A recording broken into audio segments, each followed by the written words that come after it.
Hello and welcome, members of the Wandaverse. I'm Hannah, and you're listening to episode 3 of Into the Wandaverse, your number one source for all things Scarlet Witch and Friends. If this is the first time you've stumbled across my little hex, I'm Hannah. I'm a collector of all things Wanda Maximoff, comic, MCU, and otherwise. If it's Wanda related, then I'm interested. I've been posting on TikTok and Instagram for over a year and a half now about Scarlet Witch history, news, and merch, but since I love to yap and the Clock app prefers short-form content, I'm here live and in stereo to dive a little deeper into everyone's favourite Queen of Chaos. On this week's episode, Wanda is heading live to your TV for the very first time.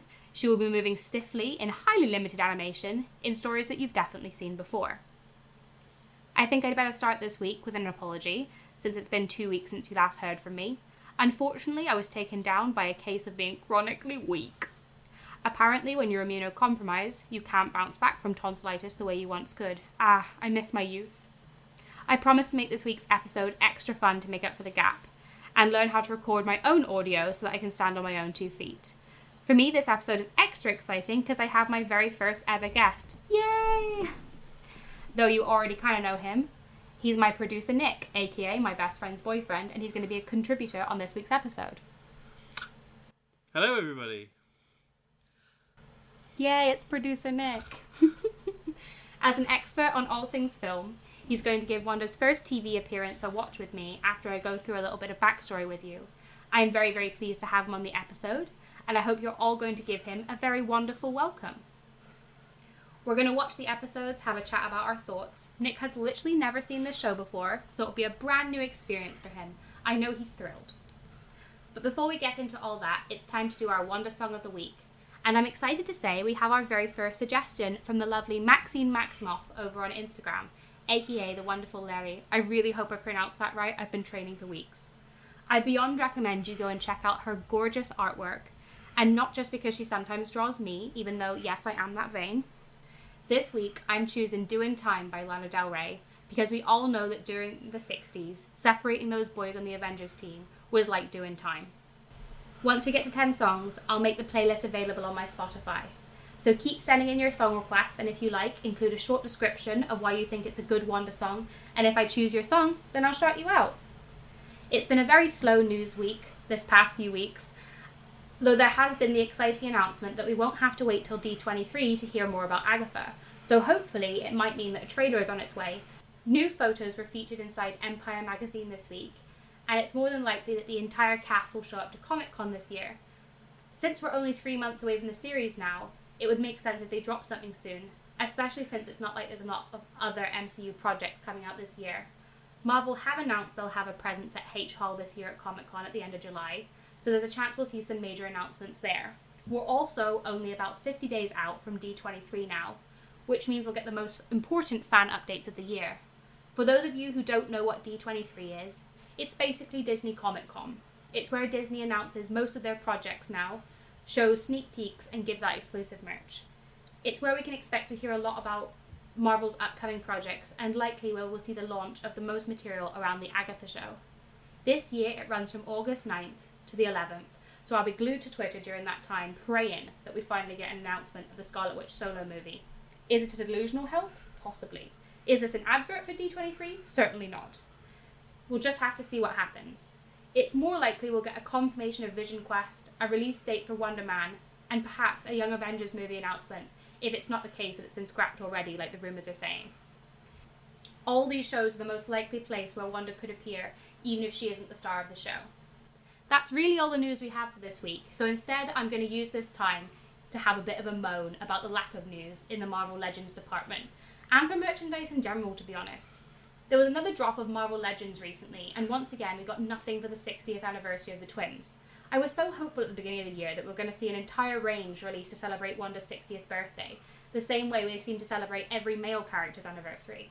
But other than the Scarlet Witch and Quicksilver comic, we haven't seen a sniff of merch. You won't get a sniff without me. I thought we'd at least get a first appearance legend to match the Avengers legends that came out last year, or a Funko with a pin. Honestly, I was fully delulu when I made that list of merch that I expected for this year. I was thinking that Marvel had held out giving us an Infinity Saga of Age of Ultron Scarlet Witch to match Pietro until this year, or at least that we'd be getting a Funko moment. Alas, I have been proven to be very much over-hopeful in that department. We still have 6 months of the year left, but when I compare the number of announcements we had this time last year, it feels like we really won't be getting anything Wanda. It's also wild that we haven't had any extra Multiverse of Madness merch for Wanda. No statues, no art fix. For how popular the merch is that exists, it feels crazy that people aren't trying to capitalise more on the licence. Now that I've moaned for long enough, it's time to chat about the main topic of today's episode, Wanda on TV. Wanda's small screen debut came as a part of the Captain America segment of the Marvel Superheroes in 1966. The series was Marvel's very first foray into TV and was comprised of highly limited animation, which was taken directly from photocopies of comic strips, with the stories having been ripped almost entirely from existing comics. Generally, only the character's mouth moved when they were speaking, and the action was made up of 1 or 2 leg or arm movements. The show wasn't produced for one particular network, and was instead licensed out broadly to a variety of local television stations. Produced by Grant Trey Lawrence Animation, and headed by Grant Simmons, Ray Patterson, and Robert Lawrence. It was an umbrella series that was divided into 5 segments, each approximately 7 minutes long. So rather than each episode having one overarching story, it was instead split up into 5 mini-episodes that followed the various different heroes. The segments were even sometimes used as a segue between other children's television programmes, sometimes to break up longer variety shows. If you're from the UK, you might remember shows like Dick and Dom in the Bungalow, where there were cartoons in between other parts of the show, or shows like House of Mouse, where the mini-cartoons were made up within a wider show. While originally the producers had hoped to create proper, original animation based on existing comic storylines, with some of the comic art mixed in, it proved too costly and too complicated, according to Robert Lawrence, which is what led them to coming up with almost no original art at all, and instead it was set up as a living comic book. Steve Kranz, whose sons are credited with having chosen the characters that would appear in the series, said, "We used the original comic book art and animated only limited portions of it. It worked quite well because you've got very dramatic poses in comic books, nothing is static. We used the smash, pow words right on the screen." Up until recently, the show hadn't been terribly well preserved, and so getting to the bottom of the facts about it proved somewhat difficult. While it had been released on limited VHS in 1985, the full series wasn't released on DVD until 2005. While many sources credit Peg Dixon, who voiced Aunt May and Mary Jane in the iconic Spider-Man cartoon, with having voiced Wanda in the series, upon further investigation into the credits, it appears it was instead Vita Linda who originated the role of Wanda Maximoff. Vita also voiced a variety of other characters in the series, including Jane Foster, Sharon and Peggy Carter. Vindalita was a Canadian actress born on the 28th of June in 1922, supposedly in Melville, Canada, though some sources do say she was born in Poland. Before working on the Marvel Superheroes, she had small roles in Hawkeye and the Last of the Mohicans and Hudson's Bay, though she was actually better known for her work in radio advertising. She had her own show on CBC Radio for 10 years, while her brother Sek Linder would go on to have a long and amazing career in TV and cinema, playing iconic roles such as Felix in Goldfinger. Vita, while still doing advertising work, became a talent agent. In an interview with the Star Phoenix newspaper in 1969, she described her work saying, "I get all types in here, but if they don't have it, I tell them." I tried to do as much research into Vita as I could before this episode, but unfortunately a lot of the information online has proved to be false, including people listing her as having passed away in the 1960s before her first episode of the Marvel Superhero had even aired. I think it's only right that I do a lot more research on the amazing life and career of the very first Wanda Maximoff, and then come back to this later. Vita actually passed away on the 19th of September 1996. Wanda herself is featured in 3 episodes, all of which were taken directly from the Cap's Kooky Quartet comics from the year before. The 3 adventures that are adapted for screen are Avengers issues 18, 19, and the 2-part adventure from 20 and 21. These are all based on the adventures we talked about last week. Since the segment was the Captain America segment rather than the Avengers one, the storylines are centered mostly around Steve. Now, this is where our producer Nick comes in. We're going to talk about the coming of the swordsman. When I tell you this is excellent television, I'm genuinely not lying. Honestly, I had more fun rewatching this than I have with a bunch of TV shows I'm supposed to be invested in. But I'm going to make sure you don't get a one-sided approach. Here he is, live and in stereo. What did you think of the show? That was some kind of intro, wasn't it? I know my appearance has been highly advertised. So yeah, where do we start? Marvel superheroes. What do you think of the theme song? Yeah, I mean, the thing that I really got to set myself with is that it is of the era. So if you manage to find a kind of rip of it or what have you, wherever it is of the era. This is the era of like Hanna-Barbera cartoons. This is the very first Marvel cartoon of all time. The very first, yeah, and I mean this is 30 odd years after the Fleischer Superman cartoons, which 30 years before this actually have like lot less, like they're a lot more movable. Like Superman in that cartoon is a lot more active than the very limited movement of the animation here. Very, very cheap to make, I would imagine. They literally used one Xerox machine. Basically, Disney had it locked up. They wanted to use a much more complicated form of animation, and they begged Disney to like let them use it.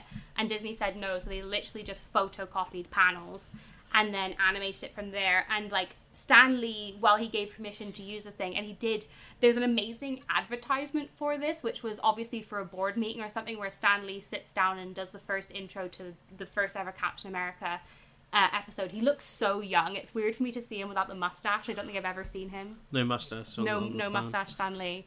But clearly they wanted to see if they could translate. He was like, Marvel Comics are the most successful comics at the moment, but will they translate to screen? They put most of their budget then into doing Spider-Man very soon afterwards.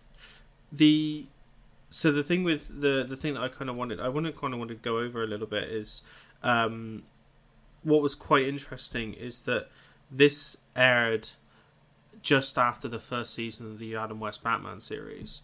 So same year, 1966, the Adam West Batman series aired from January 12th through to May 5th, and then it's when this had premiered, this season 2 was kind of running at the same time of the Adam West Batman series. So in that kind of, when you kind of have it in that lens, it's nowhere near as campy as the Adam West Batman series, but it has that same kind of charm where you have the action, the ka-chow and pow and bang and all those, the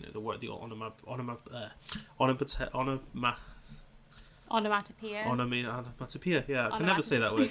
Onomatopoeic words that pop up. The cartoon itself, so it has that charm to it. I view these things in that lens. I try not to laugh at things like that, because you got to think about the context in which these things are kind of made.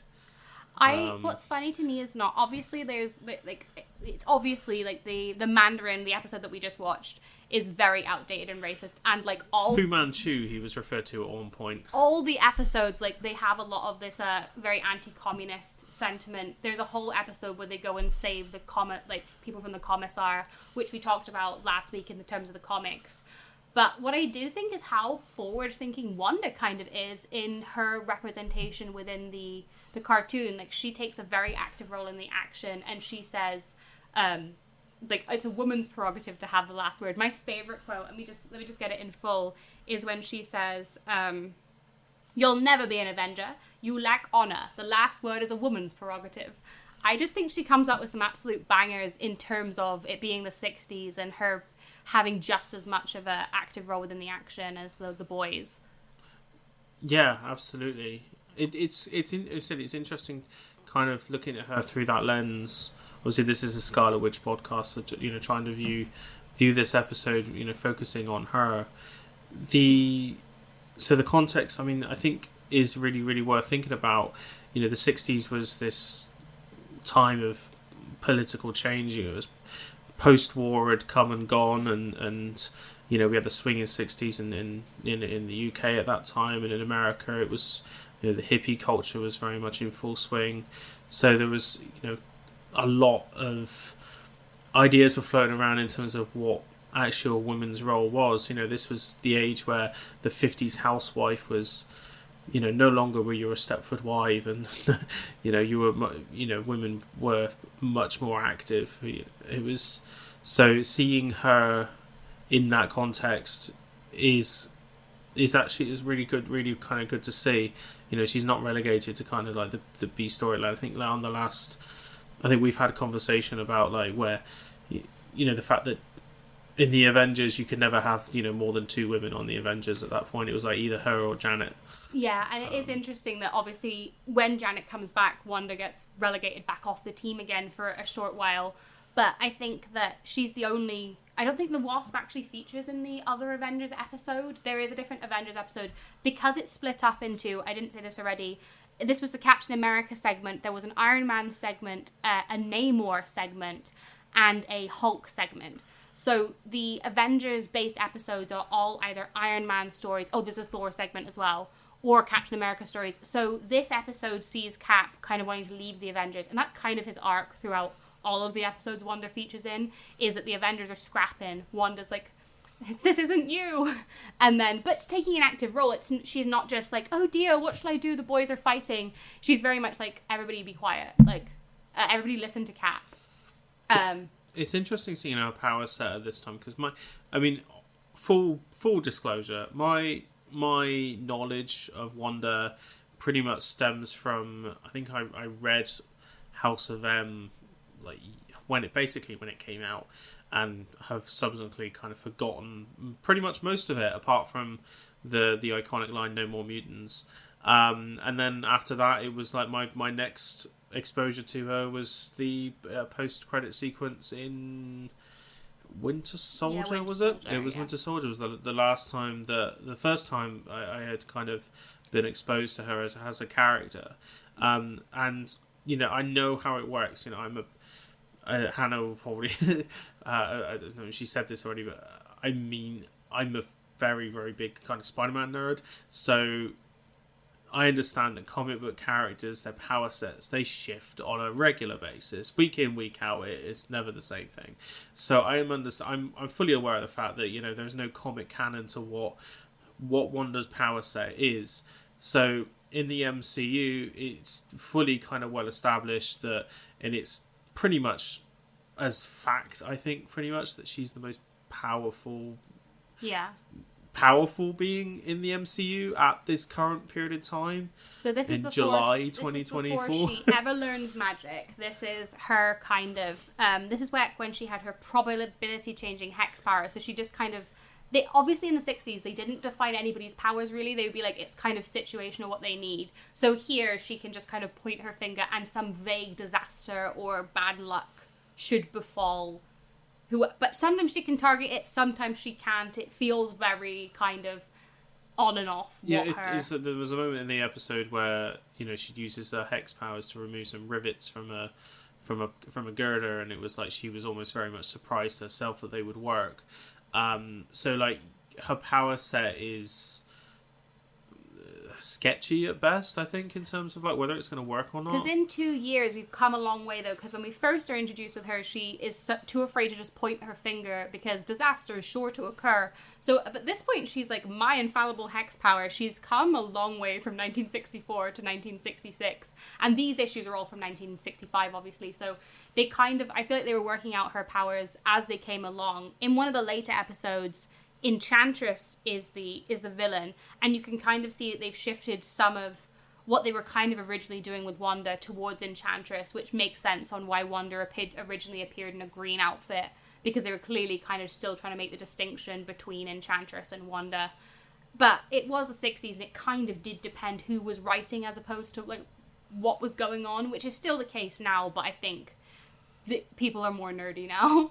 I think in terms of like Wanda as a character, I mean, you said that, and it kind of makes me think, of what is carried on over through the years. So, like I said, being a Spider-Man nerd, it's always interesting to me looking back at the old issues, kind of what's kind of picked up on as an adaptation. I think with Wanda here, the fact is that it was seen as you said, it's seen as she's using her powers and it could lead to disaster at any time. That's something that was picked up on and used as a general theme in Civil War with that moment in Lagos, where it's, Wanda is quote unquote maybe to blame for the explosion. Obviously it's Crossbones that exploded, but it's very much framed in that film that it is Wanda that's to blame for it, and it's very much like the disaster comes from her, and that's very much her emotional arc in that movie. And then in subsequent kind of films as well, into WandaVision, and then I think it's kind of interesting to see that kind of genesis of almost these kind of ideas that you see in the 60s then come up later on in points. I think it's really interesting that I think up until the 90s, what you would have said is kind of Wanda's most enduring storyline from the beginning is how close her and Pietro are. But obviously in recent times, especially since the retcon of the twins as mutants, they have been much more reluctant to have the twins be a close together force. Obviously that's also because Fox had Quicksilver and Marvel had Wanda, Disney had Wanda. And I think that, obviously here, a lot of their comic history and in this show has been tied into them trying to find out their identity. And we're kind of there again in the MCU. I feel like the next storyline we're going to explore for Wanda is where did I come from? Who am I? What is my powers? Which is what should have followed WandaVision and then didn't. But I think that Quicksilver has been so tied up in that for so many years that it almost doesn't make sense that he is no longer with us in the MCU. We don't really know, do we? There's the X-Men series. There's the X-Men Fox universe, which Deadpool and Wolverine's going to kind of cross over with, I'd imagine. And there's all kinds of multiverse shenanigans. So it's I think what's going to be interesting to see what happens next with Wanda in terms of linking her to what goes on with her past, and very much what makes her kind of core character identifiable is what happens next. So they kind of almost do have to bring back Quicksilver in some sort of capacity because of his popularity with Evan Peters' performance, and almost there was a little bit of a negative reaction to who his character turned out to be in that WandaVision I'm kind episode. of hoping we might address that in Agatha all along, since we've heard that Evan Peters was on set. We've had that confirmed, and obviously I think we all know Joe Lockey's going to be Wiccan at this point. Yeah. And so I feel like I just feel like they're trying to explore all of Wanda's themes without centering Wanda at the middle of that. And I do think they're just going to have to answer the Magneto question, and we all know what we want the answer to be. Everybody is gagging for that retcon. Nobody wants the twins not to be Magneto's kids. I don't know anybody who liked the retcon. The retcon being that they're not Magneto's kids. And they're not mutants. They're not mutants. I've heard that they are going to...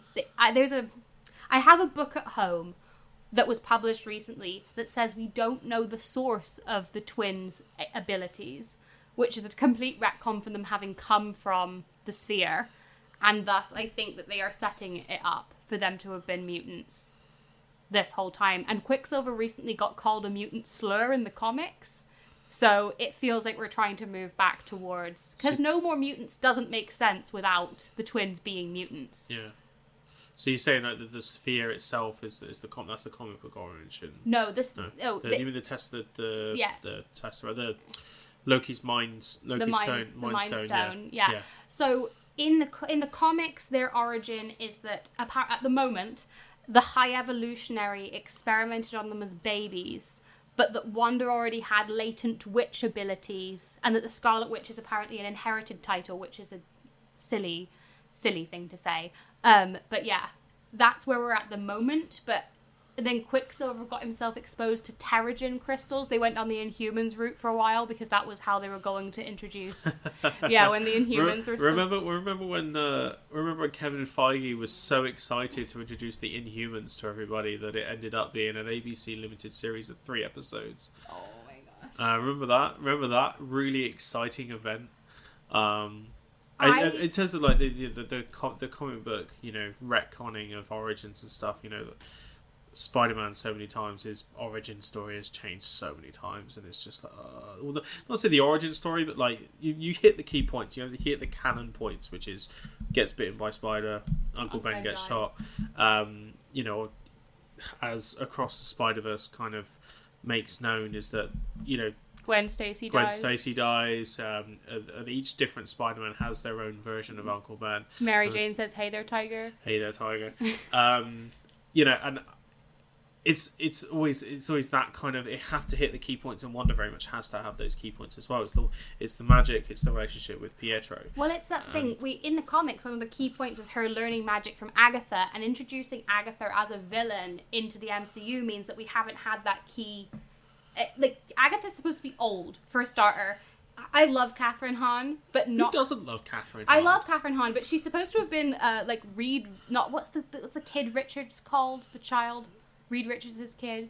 Oh, God, I cannot remember. The small Richards is nanny, and then she's like, I was a witch this whole time, lol, I'm like 500 years old, and I have to go teach Wanda magic now, was like her whole storyline. So I think that what would make most narrative sense is... Franklin, there we go. Did not Google that. I just want to make that known. No, he didn't. He got that off the top of his head. I think that what we should move towards, ideally, is Wanda being taught magic by Agatha, harnessing that ability. Stephen being a mentor in some way is, again, another comic beat for her. I mean, Steve's dead, so... I meant Stephen, as in the Sorcerer Supreme. Oh, okay. Stephen Strange. Sorry, you said Steve, and I heard Steve. Sorry, no, Stephen is not dead. No, he's very much... He's supposed to be the new Iron Man. That's really? That's the beat. That's the beat, is that Benedict Cumberbatch is the new Tony Stark. I'm actually okay with that, because, there was a moment where Peter Parker was going to be the next Iron Man, and that was what it felt like, and really happy that they did not do that, and we ended up with street-level Spider-Man, hopefully for the next one. Well, I can't imagine him being the leader of the Avengers team that we've got. Like, he's just a child. It's, again, why I don't want him to fight Tom Hardy's Venom, because I would feel so bad for Tom Holland getting absolutely hammered by Tom Hardy's Venom. I do think that to go back all the way to what we just watched, I think that it's very much of its time. The voice acting is a lot of fun to hear those kind of voices that feel very 60s cartoon. It is of its time. It's nothing revolutionary, but it is a period piece, and honestly, it definitely set the tone for some gorgeous merch. I'm going to talk in next week's episode about some amazing Marvel merch that I found recently. Merch corner. Yeah, the Marvel merch corner.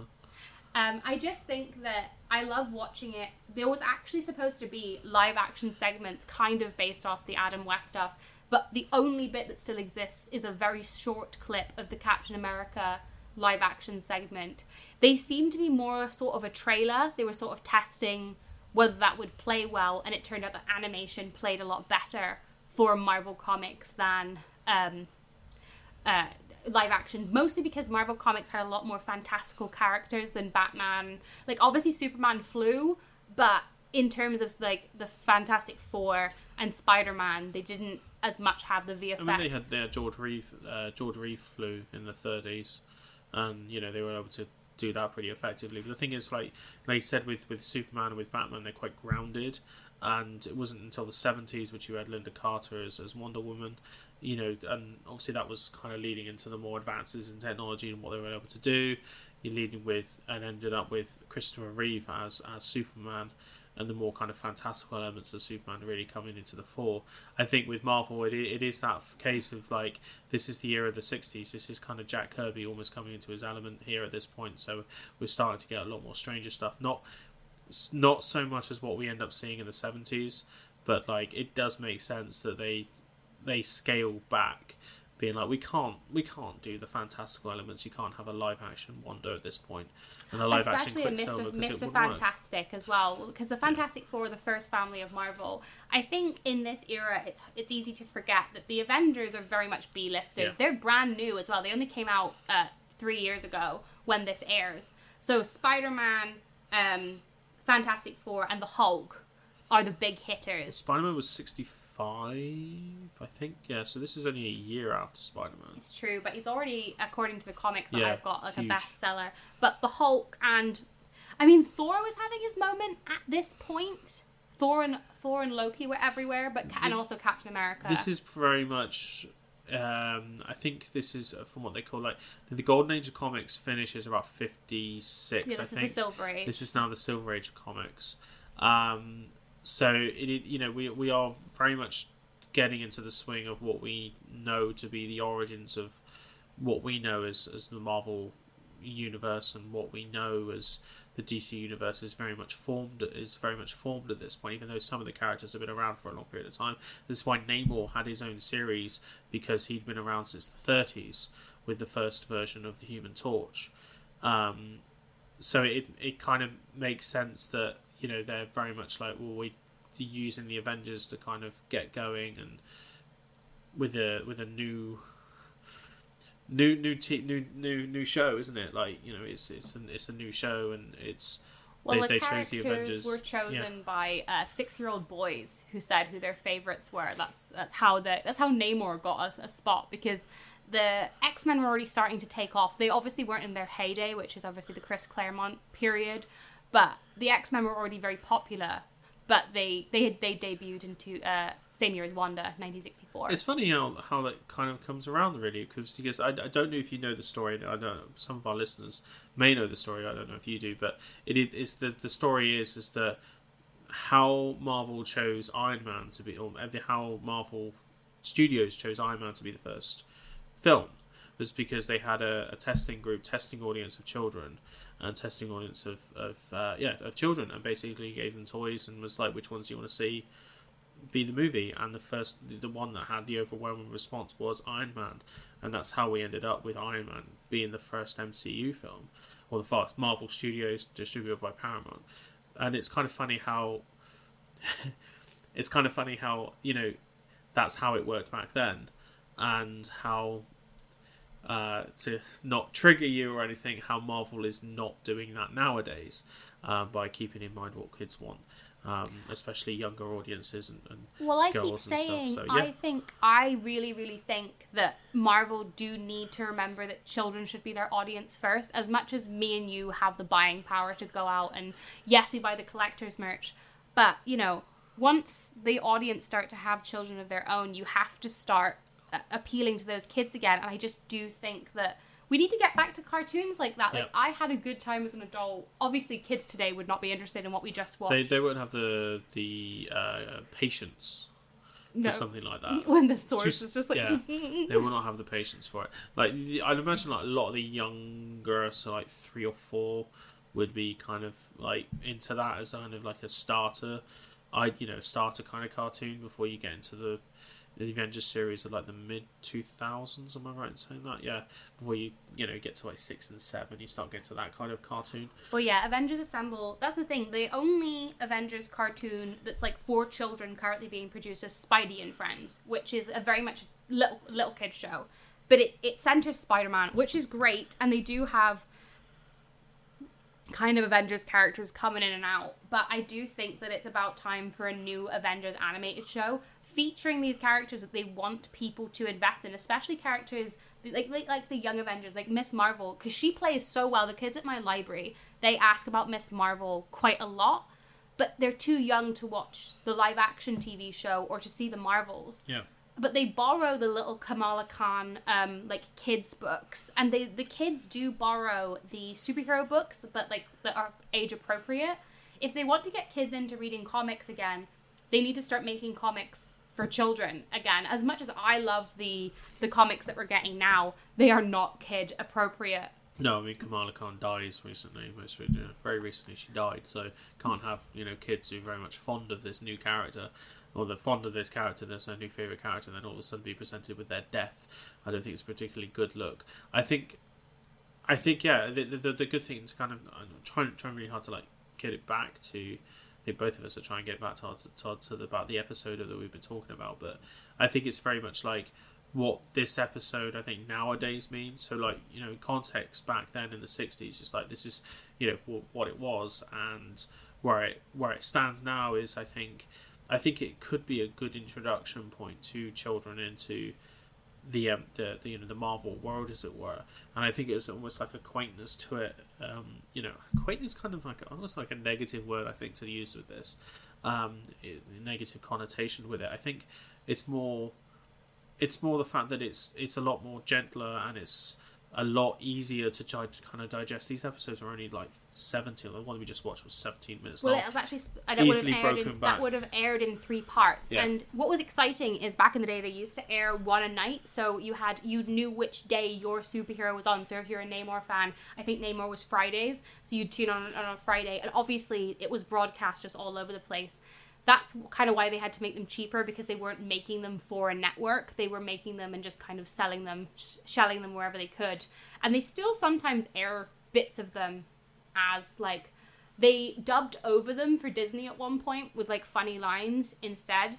I do think it's a shame they didn't have a Avengers forming episode of this, because I think if you were making this episode now, setting up the Avengers team, and these are young and inexperienced Avengers, and then you've got kind of old man Cap, I think that would be a very fun dynamic to play for kids, would be to have these teenage Avengers with Cap as your kind of center. You've got your old guard, Iron Man, Thor in the background. Because there's a bit in a different episode where you can see the old Avengers and kind of Hawkeye, and it's funny to think of Hawkeye as young because of Jeremy Renner, but he is supposed to be, like, very young. And the twins are supposed to be teens here. I know they're not animated like teens, but that is what they're supposed to be. And so I think that would be a really good way of doing it, is if we're going to make this now, that, like I keep talking about, is to bring in the Avengers quite young, because it means it would be very separate from the established MCU. Almost like X-Men Evolution. Yeah. It was a show that I watched in the early 2000s on Fox Kids. That's how old I am. Fox. We'll discuss that on a later episode. We'll discuss that on a later episode. Fox Kids, which is flanked by Spider-Man the Animated Series, Totally Spies, Jackie Chan Adventures. I'm trying to think what else was on Fox Kids at that time. Yeah, that's going back. Oh. See, yeah, yours is, and then mine is X-Men and the Wolverine. Well, it's actually the other way around, but I don't like the way that flows, so I'm just going to keep saying it the way I like to say it. That's okay. But yeah, that's, like, I think that we can probably wrap it up there, because we could talk about this all night. I hope you enjoyed this a slightly special episode. I'll keep bringing Nick on when I want him to watch something. I'm sure that you'll all be really nice to him in the comments, and make sure to go and follow him. I'll have linked his TikTok in the description of this episode. I'm Hannah. You've been listening to Into the Wonderverse. Everybody say goodbye to Nick. Goodbye, everybody. You've been listening to Into the Wonderverse. I'm Hannah. You can follow me over on TikTok at Into the Wonderverse and Instagram at The Wonderverse. Podcast art by ghoulaxyart. Music by Melody Ray Griffiths. Produced and edited by Nick Chandler. And I hope you have a wonderful, wonderful weekend. Bye!